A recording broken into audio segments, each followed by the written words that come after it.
السلام علیکم ورحمۃ اللہ وبرکاتہ۔ الحمد للہ رب العالمین والعاقبۃ للمتقین والصلاة والسلام علی سید الانبیاء والمرسلین وعلی آلہ وصحبہ اجمعین، اما بعد۔ محترم حضرات، اس کے پہلے ہم نے وضو کے احکام اور آداب پر آپ کے سامنے کچھ باتیں رکھیں۔ آج ہم غسل کے آداب اور احکام پر بات کریں گے۔ انسان جب جنابت کی حالت میں ہو، ناپاک ہو، تو اس کے اوپر غسل واجب ہوتا ہے، اور اس غسل کی دلیل قرآن، سنت اور امت کے اجماع کی موجود ہے۔ اللہ تعالیٰ نے سورہ مائدہ کی آیت نمبر 6 میں فرمایا، وَإِن كُنتُمْ جُنُبًا فَاطَّهَّرُوا، کہ جب تم جنابت کی حالت میں ہو تو پاکی حاصل کرو، غسل کرو۔ اسی طریقے سے سورہ نساء کی آیت نمبر 43 میں اللہ تعالیٰ نے فرمایا، یا ایھا الذین آمنوا لا تقربوا الصلاۃ وانتم سکارى، اے ایمان والو تم نشے کی حالت میں نماز کے قریب نہ جاؤ، حتی تعلموا ما تقولون، یہاں تک کہ تم کیا کہہ رہے ہو اس کو جان لو، ولا جنبا، اور جنابت کی حالت میں بھی نماز کے قریب نہ جاؤ، الا عابری سبیل، ہاں اگر مسجد سے گزرنا ہو تو الگ بات ہے، حتی تغتسلوا، جب تک کہ تم غسل نہ کر لو۔ اس سے یہ پتہ چلا کہ جنابت کی حالت میں انسان مسجد میں رک نہیں سکتا، ٹھہرنے گزر سکتا ہے کسی کام سے، جنابت کی حالت میں اس کو مسجد میں رکنا بھی نہیں چاہیے۔ غسل کا طریقہ کیا ہے؟ آئیے غسل کے طریقے کے تعلق سے اللہ کے رسول صلی اللہ علیہ وسلم کی حدیث دیکھتے ہیں۔ صحیح بخاری اور صحیح مسلم کے اندر اما عائشہ کی روایت ہے، وہ کہتی ہیں کہ اللہ کے رسول صلی اللہ علیہ وسلم جب غسل جنابت کرتے تھے، فَيَغْسِلُ يَدَيْهِ، سب سے پہلے آپ اپنے دونوں ہاتھوں کو دھوتے تھے، اور ثُمَّ يُفْرِغُ بِيَمِينِهِ عَلَى شِمَالِهِ، پھر آپ اپنے داہنے ہاتھ سے اپنے بائیں ہاتھ پر پانی ڈالتے تھے، فَيَغْسِلُ فَرْجَهُ، اور اپنی شرمگاہ کو دھلتے تھے، ثُمَّ يَتَوَضَّأُ وُضُوءَهُ لِلصَّلَاةِ، پھر آپ وہی وضو کرتے تھے جو نماز میں کیا جاتا ہے، ثُمَّ يَأْخُذُ الْمَاءَ، پھر آپ پانی لیتے تھے، فَيُدْخِلُ أَصَابِعَهُ فِي أُصُولِ الشَّعْرِ، اور پانی کو اپنے بالوں کی جڑوں میں اپنی انگلیوں کے ذریعے ڈالتے تھے، حَتَّى إِذَا رَأَىٰ أَنْ قَدِ اسْتَبْرَأَ، یہاں تک کہ جب آپ یہ دیکھتے تھے کہ آپ کا سر پوری طریقے سے پانی سے بھیگ گیا ہے، حَفَنَ عَلَىٰ رَأْسِهِ 3 حفنات، تو آپ اپنے سر کے اوپر 3 چلو پانی ڈالتے تھے، ثُمَّ أَفَاضَ عَلَىٰ سَائِرِ جَسَدِهِ، پھر پورے بدن پہ آپ پانی ڈالتے تھے، ثُمَّ غَسَلَ رِجْلَيْهِ، اور پھر آخر میں اپنے پیروں کو دھلتے تھے۔ تو اس حدیث کی روشنی میں اور دیگر حدیثوں کی روشنی میں جو غسل کا طریقہ ہے وہ یہ ہے کہ پہلے انسان غسل کی نیت کرے گا، دل میں غسل کی نیت کرے گا، اس کے بعد برتن میں ہاتھ ڈالنے سے پہلے اپنے دونوں ہاتھوں کو دھلے گا، خاص طور سے اگر سو کے اٹھا ہے تو برتن میں ہاتھ ڈالنے سے پہلے اپنے ہاتھوں کو دھلے گا، اور اگر نل وغیرہ سے نہا رہا ہے تو کوئی مسئلہ نہیں ہے۔ اس کے بعد تیسرا کام کیا کرے گا کہ اپنی شرمگاہ پر اگر کوئی گندگی وغیرہ لگی ہے تو اس کو دھلے گا، اور اس کے بعد دوبارہ غسل کے دوران شرمگاہ کو ٹچ نہیں کرے گا تاکہ اس کا وضو نہ ٹوٹے۔ چوتھا کام یہ کرے گا کہ گندگی کو دھلنے کے بعد ہاتھ کو اچھی طریقے سے صاف کرے گا، اور پھر وضو کرے گا۔ وضو میں اگر چاہے تو پاؤں کو بعد میں بھی دھل سکتا ہے، اور چاہے تو پورا کمپلیٹ وضو کر لے، پیر کو بھی دھل لے، دونوں طریقہ جائز ہے۔ زیادہ بہتر طریقہ یہ ہے کہ پیر کو چھوڑ کر کے باقی سارا وضو وہ کر لے۔ اس کے بعد سر کو 3 مرتبہ دھلے، یہاں تک کہ پانی بالوں کی جڑوں تک چلا جائے۔ اور عورت کے لیے جو ہے اپنے بال کی چوٹی وغیرہ کو کھولنا ضروری نہیں ہے، بلکہ وہ پانی کو بالوں کے اندر ڈالے گی تاکہ پانی اندر تک پہنچ جائے، بغیر اس کے چوٹی کے کھولے بھی وہ غسل چاہے تو کر سکتی ہے۔ پھر اس کے بعد اپنے سر کے اوپر وہ پانی ڈالے گا، اور اس کے بعد بقیہ بدن پہ پانی ڈالے گا، اور مستحب یہ ہے کہ جسم کے داہنے طرف پہلے پانی ڈالا جائے، پھر بائیں طرف پانی ڈالا جائے۔ اس کے بعد اپنے غسل کی جگہ سے ہٹ کر کے اپنے پیروں کو دھلے گا، جو اللہ کے نبی صلی اللہ علیہ وسلم کا طریقہ تھا۔ اب ایک سوال یہ پیدا ہوتا ہے کہ کون سی چیزیں ایسی ہیں جس کی وجہ سے انسان کے اوپر غسل واجب ہوتا ہے؟ اس میں سب سے پہلی چیز یہ ہے کہ چاہے مرد ہو چاہے عورت ہو، اور چاہے نیند کی حالت میں ہو چاہے بیداری کی حالت میں ہو، انسان کی منی کا خارج ہونا، اس سے اس کے اوپر غسل واجب ہو جاتا ہے۔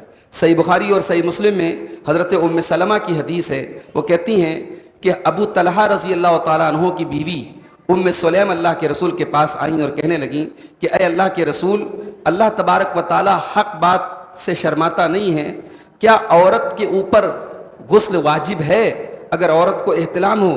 تو اللہ کے رسول صلی اللہ علیہ وسلم فرمایا کہ ہاں، اگر عورت اپنے کپڑے میں یا اپنے جسم پر پانی کا اثر دیکھے گی، یعنی منی اگر دیکھے گی تو اس کے اوپر غسل واجب ہے۔ دوسری چیز جس سے غسل واجب ہوتا ہے میاں بیوی کا آپس میں ملنا، اس سے بھی انسان کے اوپر غسل واجب ہوتا ہے۔ اللہ کے رسول صلی اللہ علیہ وسلم فرماتے ہیں، بخاری اور مسلم کی روایت ہے، اذا جلس بین شعبها الاربع ومس الختان الختان فقد وجب الغسل۔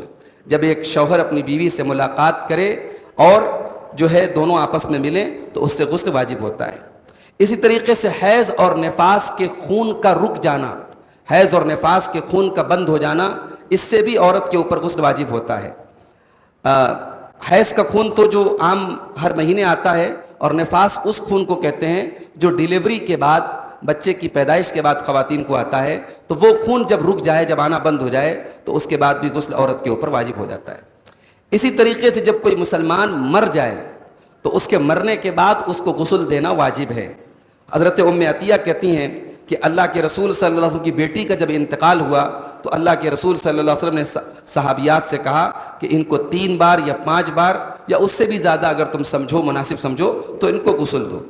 اسی طریقے سے کوئی کافر جب اسلام لے آئے تو اس کے اوپر بھی غسل واجب ہوتا ہے، اللہ کے رسول کی صحیح حدیث سے یہ بات ثابت ہے۔ اسی طریقے سے جمعہ کے دن غسل کرنا واجب ہے یا نہیں ہے، اس بارے میں علماء کا اختلاف ہے۔ زیادہ مضبوط بات یہی ہے کہ جمعہ کے دن اگر کوئی مجبوری نہ ہو تو انسان کے اوپر غسل واجب ہے اور اس کو ضرور غسل کرنا چاہیے۔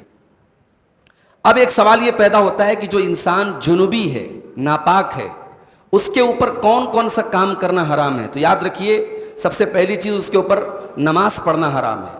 جنابت کی حالت میں ایک انسان نماز نہیں پڑھ سکتا۔ اسی طریقے سے اللہ کے گھر کا طواف کرنا، خانہ کعبہ کا طواف کرنا بھی اس کے لیے حرام ہے۔ قرآن کریم کو ٹچ کرنا اس کے لیے حرام ہے۔ قرآن کریم کو ٹچ نہیں کر سکتا، البتہ بغیر ٹچ کیے اگر وہ حافظ ہے یا دیکھ کر کے بھی بغیر ٹچ کیے اگر پڑھنا چاہے تو زیادہ راجح اور مضبوط بات یہ ہے کہ وہ قرآن پڑھ سکتا ہے۔ اسی طریقے سے حائضہ عورت، جس عورت کو پیریڈ آ رہے ہوں تو وہ بھی قرآن کریم کو بغیر ٹچ کیے پڑھ سکتی ہے۔ موبائل میں تو کیسے بھی پڑھ سکتی ہے، اگر مصحف پڑھ رہی ہے، قرآن کو ہاتھ میں لے کے پڑھ رہی ہے تو ڈائریکٹ اس کو ٹچ نہیں کرے گی، کسی کپڑے سے، کسی دستانے وغیرہ سے وہ چھو کر کے الٹ پلٹ کر کے قرآن پڑھ سکتی ہے۔ اور اگر قرآن یاد ہے اور اپنے میموری سے پڑھ رہی ہے تو کوئی حرج کی بات نہیں ہے، حائضہ عورت بھی قرآن پڑھ سکتی ہے۔ کون کون سے غسل مستحب ہے؟ تو یاد رکھیے، میت کو نہلانے کے بعد، مردے کو نہلانے کے بعد انسان کے لیے مستحب ہے کہ وہ غسل کرے، واجب تو نہیں ہے لیکن مستحب ہے۔ اللہ کے رسول صلی اللہ علیہ وسلم فرماتے ہیں جو کسی میت کو غسل دے اسے چاہیے کہ وہ غسل کرے، اور جو جنازے کو اٹھائے اسے چاہیے کہ وہ وضو کرے۔